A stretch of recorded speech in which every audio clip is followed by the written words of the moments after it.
নির্বাচন কমিশনার জ্ঞানেশ কুমার না হয়ে অপদার্থ কুমার হওয়া উচিত।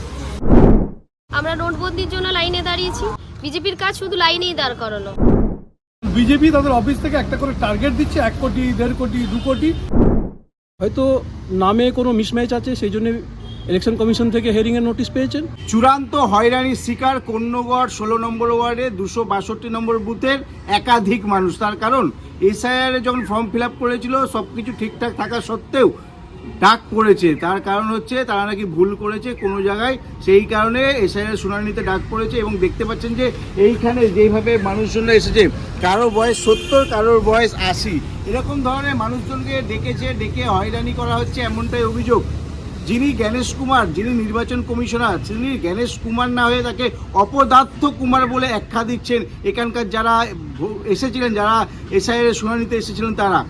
আমরা নোটবন্দির জন্য লাইনে দাঁড়িয়েছি। সেকেন্ড, আমরা এসআইআর এর জন্য এখানে এসে ডকুমেন্টস সব থাকা সত্ত্বেও আমরা এসে লাইনে দাঁড়াচ্ছি। বিজেপি এটা ছাড়া আর কিছুই করছে বলে আমার মনে হয়। বিজেপির কাজ শুধু লাইনেই দাঁড় করানো। নির্বাচন কমিশনার জ্ঞানেশ কুমার না হয়ে অপদার্থ কুমার হওয়া উচিত। উনি সত্যি অপদার্থ। আমাদের এই ওয়ার্ডে মানে 50% মানুষকে, বয়স্ক থেকে শুরু করে সবাইকে এখানে লাইনে দাঁড়াতে হচ্ছে। 2 ঘন্টার পর তারা অসুস্থ হয়ে যাচ্ছে, চেয়ার দিয়ে তাদেরকে বসানো হচ্ছে, সেটাও পর্যন্ত নির্বাচন কমিশন অ্যারেঞ্জ করেন, সেটাও আমাদের ওয়ার্ড থেকে দেওয়া হয়েছে। আপনাকে কি দাঁড়াতে হয়েছে লাইনে?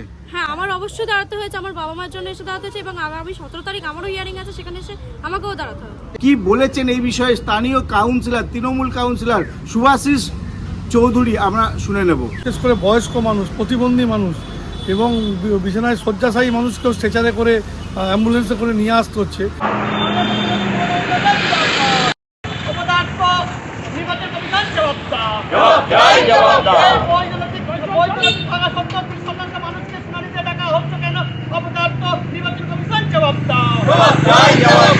কোনো কারণ না থাকা সত্ত্বেও, হ্যাঁ, তাদের 2002-এর লিস্টে যদি নাম না থাকতো আপনি ধরে নিতাম তাদের আসতে হয়েছে, কিন্তু সবার হাতে দারুণ এখানে দাঁড়িয়ে আছে, তাদের প্রত্যেকেই 2002-এ নিজেদের নাম আর নিজেদের বাবা মায়ের নাম।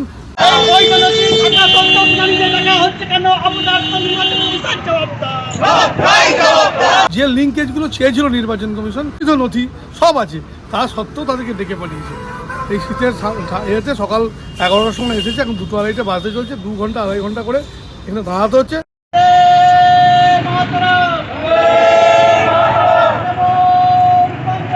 কমিশনের কিছু করার নেই। আপনারা দেখেছেন যে কমিশন প্রথম মাত্র 56 লক্ষ লোকের নাম কথা বলেছিল, তাদের মধ্যে বেশিরভাগ মৃত ভোটারের নাম আর যারা চলে গেছে অন্য জায়গায় তাদের নাম ছিল।